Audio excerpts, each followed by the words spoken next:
Hey guys, Don Lee Haney here. Today I'm going to show you how to use the Fantasy Labs Optimizer with the MadLab MMA projections. So, who am I? I am a relative newcomer to DFS. I have a big background in financial modeling, but this tool right here with MadLab's brain has been extremely profitable. Notably, I've won a $55,000 takedown. I've qualified for the Knockout King tournament this year. I feel like 3 out of 4 of these, I'm in it until the very last fight to take down the main GPP. I'm a high volume player, um, so I'm usually playing 40 plus lineups a contest, and I feel like this tool for that strategy is the way to go.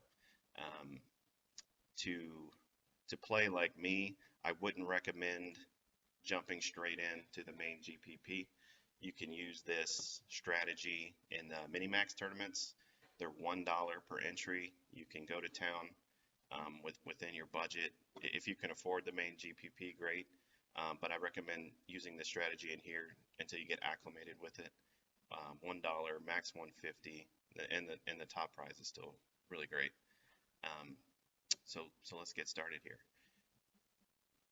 This tool is 30 bucks a month if you want the Optimizer and MadLab's projections baked in. You can go to fantasylabs.com/pricing-MadLab and sign up there. And then on MadLab's site, the main tool we're going to be using in here is in the DFS section, we're looking at these hedge weights.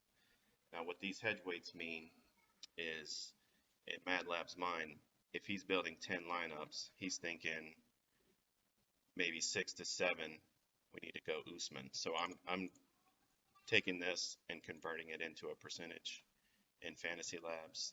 And then I'm kind of letting the computer move it around optimally because these salaries can kind of get in the way of making these perfect. So as long as you get kind of in range, you'll be well within MadLab striking distance. And of course, definitely put in your own input.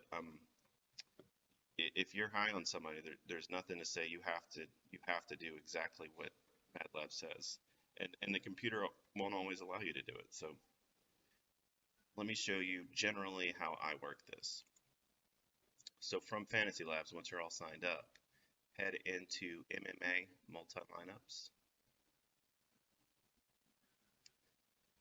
From here, make sure you have MadLab MMA projections selected. Fantasy Labs also has projections if you didn't sign up for MadLab. But I highly recommend buying this. So in here, let's just talk through this. These are all of your fighters, their projection, a ceiling, a floor, projected ownership. I would probably lean towards using MadLab's projected ownership here on the site. Well, let's see if that brought over. Let's see.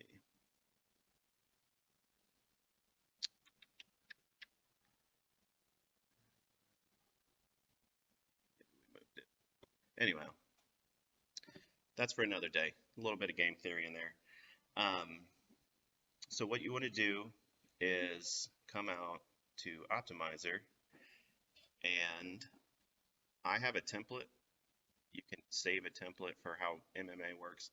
MMA correlation, really the only correlation you need is avoid fighters from the same fight. So I have a template that does that. Basically, I want it to run wide open, 0 minimum, 100% maximum, and let's just see what it does as a starting point. So let's say I'm going to run 40 lineups tonight.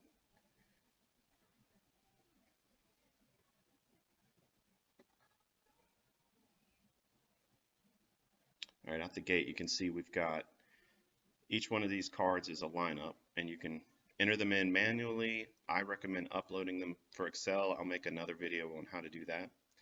But generally what you're looking at over here is these are your exposure weights. So this 95 means 95% of my lineups have Macy Barber. So let's just start with her for an example. So what I would do is just from the top, let's go look at what we have for Macy Barber.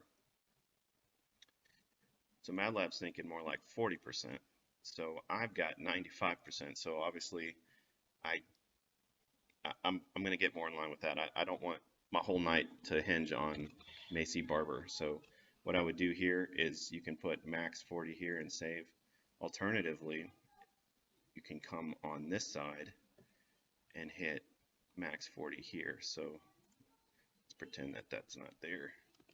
You can type into these and just type 40 and it would save. And then you can rerun it. Now you'll see that this will slowly trickle down to 40. Well, hold on. Got a little glitch action. That's why you always double check your work, folks. These programs can be finicky. Try this again. Nope, now it's gone.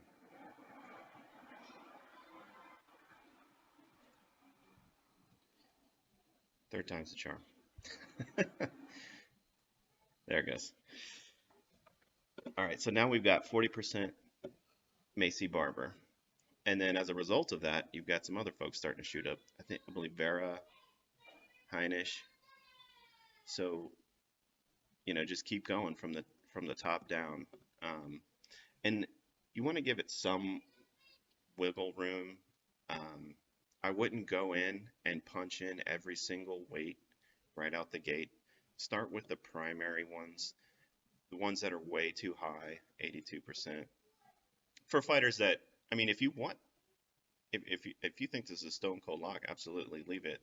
But by and large, you know, I feel like 80 at the absolute maximum, 70%, 70, 80% for maybe a fighter or two is a good range I've had success with. So I would probably knock both of these guys down. So let's see.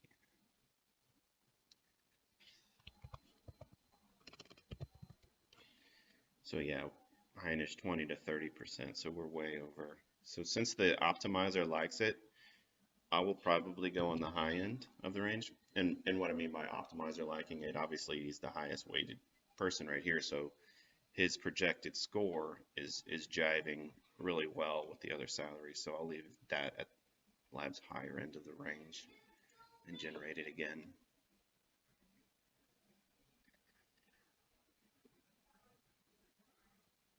So there we go. And then all the way down. Now let's look at some fighters that aren't favorites. So right now we've been working the top of the list to knock these guys down using the maximum percentage. For fighters that are underdogs down here, you'll see, you know, 2.5% Alexa Grasso. You would use the minimum percentage to pull her up in exposure. So what I like to do is occasionally hit save lineups and then come back to your player pool. And then it pulls in your actual exposure next to the fighter. And I like this view because you can see who's not in your lineups at all. Bilal Muhammad, Anthony Hernandez. So I'll absolutely want to go back and address those fighters specifically because on this screen, unless you've memorized every fighter, you may not realize if you're missing someone. So I like to cross-check it back to this page. So let's see someone low owned, like, let's just do Alexa Grasso. So right now, 3%. That's probably too low. So MadLab has her as 30%. So what I want to do here is change this to 30 and then come back, generate a new set of lineups, and you can see her start to rise. Now sometimes it won't hit your minimum, and that's just the math getting in the way of the minimum. her salary and projection just doesn't fit with whatever else here. So you could keep increasing her. A couple of buttons that I use when that happens are this fire button, and that, I believe it adds some projection in the background. I'm not entirely sure how it works, but it definitely makes her appear more often. You can go up to 3 times to get that exposure up. Alternatively, if someone's coming up too much and you don't want to change the minimax, you can use this ice, and that'll calm them down. If you want to fade someone entirely, you click this button and you get a cancel sign. So let's see, let's give Alexa 1 fire.